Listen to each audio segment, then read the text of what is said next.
आज की कहानी एक ऐसी कहानी है जो एक कहानी जहाँ क्राइम नहीं हुआ, जो जैसा कुछ भी नहीं हुआ, लेकिन उसके अलावा बहुत कुछ हुआ। इस केस को सुलझाने में जितना अमला और महकमा एक जुर्म को सुलझाने में लगता है लगा, लेकिन ये केस नहीं सुलझ पाया। परिवार डर के साए में कितने साल गुजारने को मजबूर रहा। नमस्कार सभी श्रोताओं और दर्शकों को। आज हमारी ये चैनल ऐतिहासिक यात्रा की यात्रा पहुंच गई है एक ऐसे कहानी पर ना होने के बावजूद भी जुर्म जैसा सब कुछ है। चलिए शुरू करते हैं। ये कहानी अमेरिका की न्यू जर्सी की है, जहां एक जगह है वेस्टफील्ड। वहीं से इस कहानी की शुरुआत होती है। वेस्टफील्ड एक बेहद शांत जगह है। यहाँ के लोग भी बेहद शांत किस्म के हैं। बस आज से 54 साल पहले एक जान लिस्ट नाम के व्यक्ति ने अपनी माँ, बीवी और 3 बच्चों का खून कर दिया था और ये शहर सुर्खियों में आ गया था। आमतौर पर ये शहर शांत ही रहता है। ये कहानी 2014 की है। डेरिक नाम के एक शख्स न्यूयॉर्क का रहने वाला था। एक लाइफ इंश्योरेंस कंपनी में बढ़िया पोस्ट पर काम करता था। अपनी मेहनत से उसने ये सब हासिल किया था। जब वो 40 साल का हुआ तब उसने एक नए घर में शिफ्ट होने का फैसला किया। डेरिक की बीवी मारिया, इनके 3 बच्चे थे। एक बच्चा 8 साल, दूसरा 6 साल और तीसरा 5 साल। इन्होंने देखा बच्चे बड़े हो रहे हैं तो बड़ा घर लेते हैं, क्योंकि पुराना घर इन्हें छोटा पड़ रहा था। उन्होंने जून 2014 में इसी वेस्टफील्ड में एक बंगलो खरीदा। 6 बेडरूम का ये बंगलो काफी खूबसूरत था। ये बंगलो 2014 में करीब करीब इसकी कीमत 1.4 मिलियन डॉलर थी। इन्होंने घर खरीदने के बाद उसे कुछ मरम्मत करवाने की सोची। इस काम में मजदूरों को लगाया गया। घर का काम शुरू हुआ। करीब 15 दिन गुजरे। जून का महीना ही चल रहा था। डेरेक एक दिन अपना घर देखने आया कि घर का काम कैसा चल रहा है, क्योंकि परिवार अभी भी शिफ्ट नहीं हुआ था। डेरेक घर में घूम ही रहा था तो उसे एक एनवलप मिला। उसने एक लेटर था। उसने वो लेटर निकाला और पढ़ना शुरू किया। उस लेटर में लिखा था, स्वागत है मेरे नए पड़ोसी। आप 657 बॉलीवार, जो इस बंगलौर का पता था, पहुंचे कैसे? क्या आपको यहाँ बसी हुई ताकत ने बुलाया है? 657 बॉलीवार मेरे और मेरे परिवार के लिए बेहद अहम है। 1920 में मेरे दादा जी ने इसे बनाया और 110वें जन्मदिन पर मैं इसकी देखरेख करूंगा। 1960 में मेरे पिता ने इसका ख्याल रखा और अब ये मेरा वक्त आ चुका है। मैं इस घर की देखभाल करूंगा। 657 बॉलीवर के नीचे से बहुत सारी गाड़ियां गुजरती है।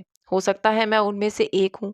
आप जब भी अपनी सामने वाली खिड़की से बाहर देखेंगे तो आपको बहुत सी गाड़ियां नजर आएंगी, जिसमें से हो सकता है किसी गाड़ी में मैं हूँ। आपको देख रहा हूँ।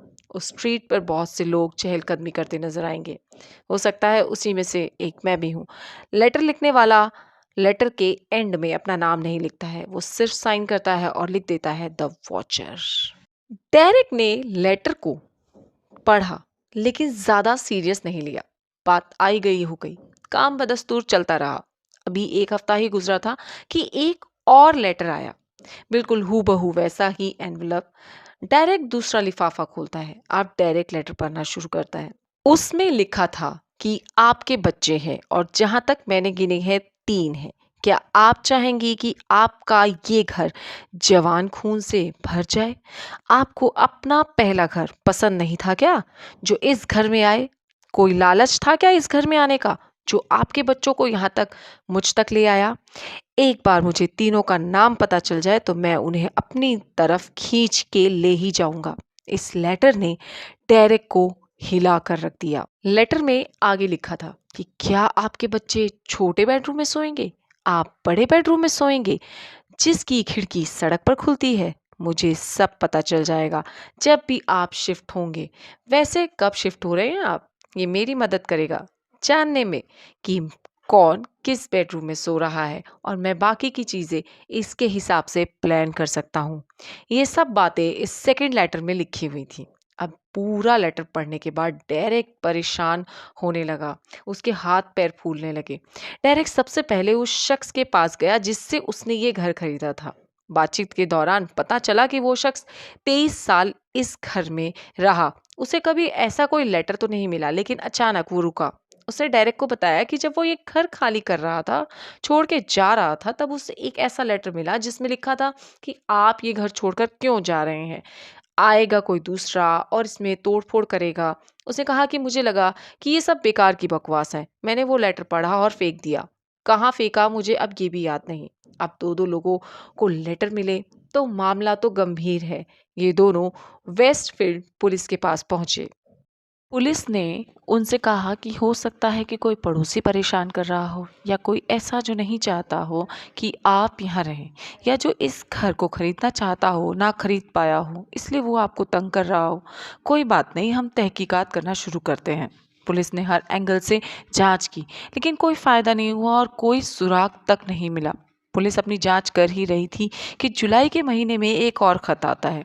वैसा ही एनवलप, वैसा ही अंदर से खत निकलता है। अब इसे पढ़ने की बारी थी, लेकिन डेरेक ने ये कहा कि हम तब तक शिफ्ट नहीं करेंगे जब तक इन लेटर्स का राज नहीं खुलता, क्योंकि इन खतों में सीधे सीधे मौत की धमकी मिली थी। तो एक डर भी था। अब ये तीसरा खत, इसमें लिखा था कि कहाँ हैं आप लोग, 657 बोलेवार मिस कर रहा है आप सबको। ये पहला लेटर था इन तीनों लेटर में, जिसने तीनों बच्चों के नाम और उनकी डेट ऑफ बर्थ लिखे थे। उनका निकनेम लिखा था। उन्हें उनके निकनेम से मुखातिब किया गया था। तो फिर जल्दी ही शिफ्ट हो जाइए, सबका पता चले कौन कहाँ सोने वाला है, जिससे मेरा काम आसान हो जाए। अब जब ये तीसरा लेटर आया तो डेरेक और मारिया घबरा गए। अब उन्होंने शिफ्ट करना डिले कर दिया। इस खत में एक और बात लिखी थी कि 110 साल पुराने मेरे इस घर को तोड़ फोड़ कर खराब कर दिया, इसका अंजाम आपको भुगतना होगा। उन्होंने मजदूरों से काम भी रुकवा दिया। पुलिस ने डेरेक को रिस्क मत लो कहा, कोई सामान इधर से उधर हुआ तो नुकसान होगा। पुलिस जांच कर रही थी, लेकिन कोई फायदा नहीं हुआ। इन्होंने जब देखा कि पुलिस से भी कुछ नहीं हो रहा, तो इन्होंने 2 प्राइवेट डिटेक्टिव हायर किए। इन्होंने भी बहुत खोजबीन की, लेकिन उन्हें भी कोई क्लू, कोई सुराग नहीं मिला। अब डेरेक, जो इंश्योरेंस कंपनी में था, और ये प्रॉपर्टी $1.4 मिलियन की थी, और मामला इस प्रॉपर्टी का है, और बातें पुलिस के थ्रू मीडिया तक भी पहुंच चुकी हैं। अब ये मामला एफबीआई को दे दिया गया। एफबीआई इसकी जांच करेगी, क्योंकि ये डायरेक्ट थ्रेटन का मामला था। एफबीआई ने हर एक चीज को बारीकी से खंगाला, लेकिन कुछ पता नहीं चल पाया। एफबीआई ने कई दिनों तक उस बेडरूम, उस इलाके के इन्वेस्टिगेशन की, खिड़कियों से पूरा मंजर देखा, लेकिन एफबीआई भी कोई क्लू नहीं ढूंढ पाया। एफबीआई को अब ये पता था कि शायद पड़ोसी इसमें इन्वॉल्व हो। उन्होंने एक एक करके पड़ोसियों को इन्वॉल्व करना शुरू किया। हर एक पड़ोसी की इन्वेस्टिगेशन की, सभी के सभी बेदाग निकलते गए। एफबीआई ने इस केस में फॉरेंसिक एक्सपर्ट को इन्वॉल्व किया। फॉरेंसिक्स ने इन एनवलप बंद करने वाले स्लाइवा की जांच की, तो पता चला कि ये स्लाइवा किसी महिला का है। अब एफबीआई की इन्वेस्टिगेशन एक महिला को ध्यान में रखकर होने लगी। अब ये महिला कौन है, कौन हो सकती है, कोई पड़ोसी, रिश्तेदार या कोई और। सभी महिलाओं की जांच हुई, सब बेदाग निकली। अब हैंडराइटिंग एक्सपर्ट्स को बुलाया गया। उन्होंने पड़ोसियों और जिन जिन की हैंडराइटिंग्स पर शक था, उन सबकी हैंडराइटिंग्स को इन एनवलप्स की, इन खतों की हैंडराइटिंग से मैच किया, लेकिन कोई फायदा नहीं हुआ।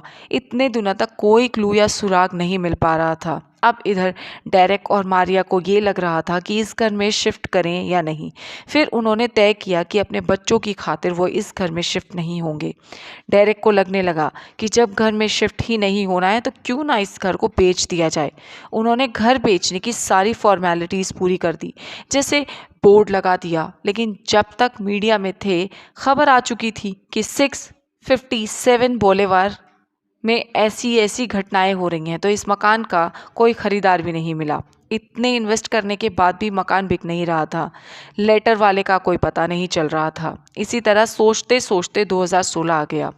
आखिरकार 2017 में डेरेक ने सोचा, जब तक बिक नहीं रहा, इसे रेंट पे चढ़ा देते हैं। एक शख्स रेंट पे लेने के लिए तैयार भी हो गया। वो शख्स उस 657 बोलेवार में रहने भी लगा। अब एक और लेटर आया, और ये लेटर रेंटर के नाम पर था।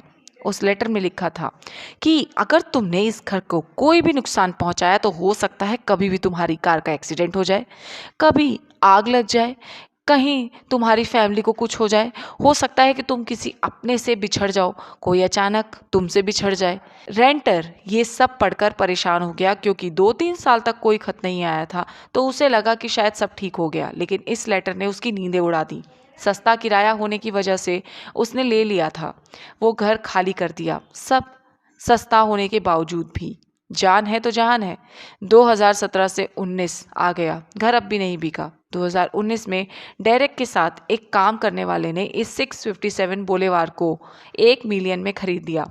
कहाँ $1.4 मिलियन में खरीदा गया और बेचा गया $1 मिलियन में, डाउन रेट में। लेकिन जान है तो जहान है, क्या कर सकते हैं।